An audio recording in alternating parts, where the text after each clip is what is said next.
یہ ہے موریتانیہ کا سنسان ریگستان، جہاں پر 50 ڈگری کی گرمی میں چلتی ہوئی یہ ٹرین دنیا کی سب سے لمبی ترین ٹرین ہے۔ یہ ٹرین صرف موریتانیہ کے علاقے میں چلتی ہے، اسی لیے اس ٹرین کو موریتانیہ ٹرین کہتے ہیں۔ یہ ٹرین آئرن کو ایک جگہ سے دوسری جگہ شفٹ کرتی ہے اور کبھی کبھی اس ٹرین میں مسافر بھی سفر کرتے ہیں۔ اس ٹرین کا سفر کرنا آسان کام نہیں، کیونکہ اتنی دھوڑ، مٹی اور 50 ڈگری کی گرمی میں اس کا سفر کرنا بہت مشکل ہو جاتا ہے۔ مگر بہت سے ٹورسٹ ایڈونچر کے لیے اس ٹرین کا سفر کرنے دور دور سے آتے ہیں۔ اس ٹرین کی لمبائی 3 کلومیٹر ہے، جس میں 200 سے 300 باکس ایک ساتھ چلتے ہیں اور آئرن سے بھرے ہوئے ڈبے کا وزن 84 ٹن ہے، یعنی یہ ٹرین 17,800 ٹن کا وزن لے کر جا سکتی ہے، جو 704 کلومیٹر کا سفر طے کرتی ہے۔ ناظرین، آج ہم دنیا کی سب سے منفرد اور دلکش ریلوے میں سے ایک موریتانیہ ٹرین کے سفر کے بارے میں جانیں گے۔ موریتانیہ اصل میں براعظم افریقہ کے ویسٹ میں ایک ملک کا نام ہے۔ یہ ٹرین اس علاقے میں جاتی ہے جہاں پر انسان کا جانا بہت مشکل ہوتا ہے، اور خاص بات یہ ہے کہ یہ ٹرین صرف ایک ہی ٹریک پر چلتی ہے۔ یہ ایک ٹرین نہیں بلکہ یہ ایک لائف لائن ہے، جو ایک لمبے ٹائم تک اپنا سفر کرتی رہتی ہے۔ اصل میں موریتانیہ کے اس علاقے میں بہت سی ایسی چیزیں ہیں جو انسان کے کام آ سکتی ہیں، اور یہ چیزیں انسانی بستیوں سے بہت دور ہے۔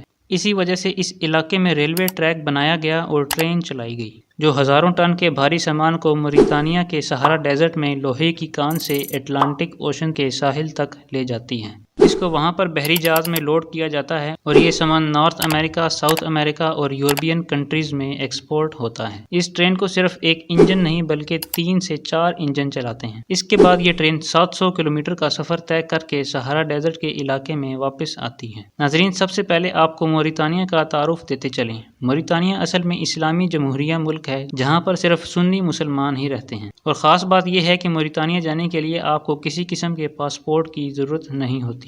یہ دنیا کا سب سے بڑا صحرائی ملک ہے۔ اس کا کل رقبہ 10 لاکھ اسکوائر کلومیٹر ہے۔ اس کے اونچے اونچے پہاڑ ہیں، جس کی اونچائی 3,300 فٹ ہے، اور اس کی ریتلی ڈھلوان ہے۔ موریتانیہ کا تقریباً 3/4 حصہ صحرائی پر مشتمل ہے، اور خشکی کی وجہ سے یہ صحرا 1960 کی دہائی سے پھیل رہا ہے۔ اس کی سطح آہستہ آہستہ شمالی مشرق کی طرف اترتی ہے، جو ریت کے بڑے ٹیلوں سے چھپی ہوئی ہے۔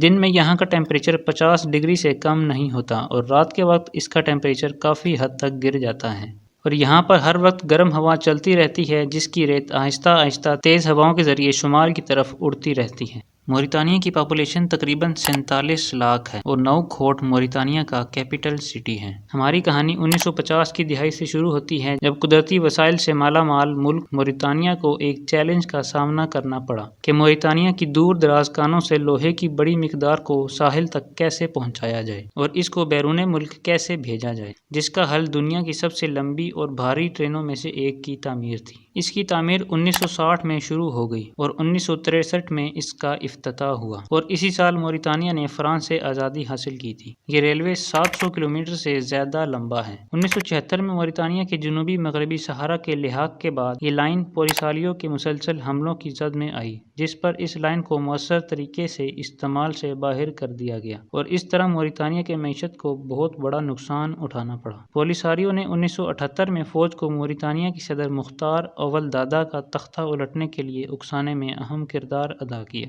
اور اگلے سال مغربی صحارا پولیساریو کو واپس مل گیا، جس کے بعد ریلوے لائن اب محفوظ ہو چکی تھی اور اس کی مرمت شروع کر دی گئی، اور آخر کار 1980 کی دہائی میں ایک بار پھر سے ٹرینوں نے اس کا استعمال شروع کر دیا، جس کو موریتانیہ کی society national industrial mining company control کرتی ہے۔ اس ٹرین کا روٹ شہر زوائرات میں لوہے کی کان سے چومب اور وہاں سے لے کر اٹلانٹک اوشن یعنی بحیرہ اوقیانوس کے ساحل پر نوادیبو کی بندرگاہ تک پہنچاتا ہے۔ ناظرین، اس دوران ایک سوال بنتا ہے کہ اتنے زیادہ ٹیمپریچر میں ایک ڈرائیور ٹرین کو کیسے چلا سکتا ہے؟ جی ہاں، اس کے حل کے لیے موریتانیہ کی کمپنی نے لوکوموٹو نامی انجن کو استعمال کیا، جس کو اسپیشل گرمی سے بچاؤ کے لیے استعمال کیا جاتا ہے۔ یہ انجن امریکہ کی ایجاد تھی، اسی لیے 2010 میں موریتانیہ نے خود کا انجن بنایا اور اس کو استعمال کیا، جو گرمی سے بچنے کے لیے کافی مفید ہے۔ اس کے علاوہ وہاں پر تیل، سونا اور جپسم کے چھوٹے چھوٹے ذخائر موجود ہیں، مگر اس کی سب سے بڑی ایکسپورٹ آئرن اور کی ہی ہے۔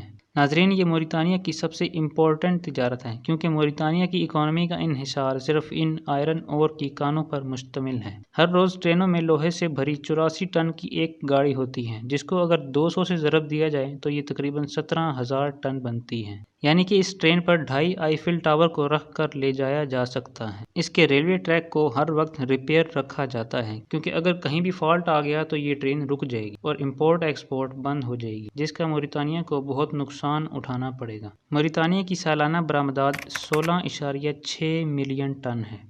جنوری 2019 میں ریلوے نے 10 سال کے وقفے کے بعد دوبارہ سیاحت کا آغاز کیا۔ اسی ٹریک کا ایک حصہ سیاحتی علاقے سے گزرتا تھا۔ سیاحتی راستے پر ایک سٹاپ لوہے کی کان بھی ہے اور وہاں پر لوگ سیاحت کے لیے لوہے کی کان پر بھی جاتے ہیں۔ اس جگہ پر کچھ سیاحوں کے لیے 1 یا 2 ڈبے والی ایک پیسنجر ٹرین بھی چلتی ہے، مگر جب وہ چلتی ہے تو اس میں بہت زیادہ رش ہو جاتا ہے۔ موریتانیہ ٹرین پر سوار ہونا ایک بالٹی کے اندر بیٹھنے جیسا تجربہ ہے۔ مسافر زیادہ تر مقامی لوگ ہی ہوتے ہیں جو اس ٹرین میں مفت سواری کرتے ہیں اور مشکلات کا سامنا بھی کرتے ہیں، مگر یہ لوگ وسیع صحرا کے دلکش نظاروں سے لطف اندوز بھی ہوتے ہیں۔ چلچلاتی دھوپ اور تیز ہواؤں سے اپنے آپ کو بچانے کے لیے مسافروں کو کمبل یا تاروں میں لپٹا دیکھنا کوئی معمولی بات نہیں ہے۔ یہ ٹرین انسانی ذہانت کا ثبوت ہے اور ایک اہم سفر ہے جو کرۂ ارض کے ایک انتہائی ناگوار مناظر میں کمیونٹی کو جوڑتا ہے۔ چاہے آپ ٹرین کے شوقین ہوں یا پھر ایڈونچر کرنے کے، موریتانیہ ٹرین ایک ایسا سفر ہے جیسا کہ کوئی اور نہیں۔ کیا آپ نے موریتانیہ کا سفر کیا ہے؟ مجھے کامنٹ سیکشن میں ہاں یا نہیں میں جواب ضرور دیجیے۔ امید ہے یہ انفارمیشن آپ سب کو پسند آئی ہوگی۔ ملتے ہیں کسی اگلی ویڈیو میں۔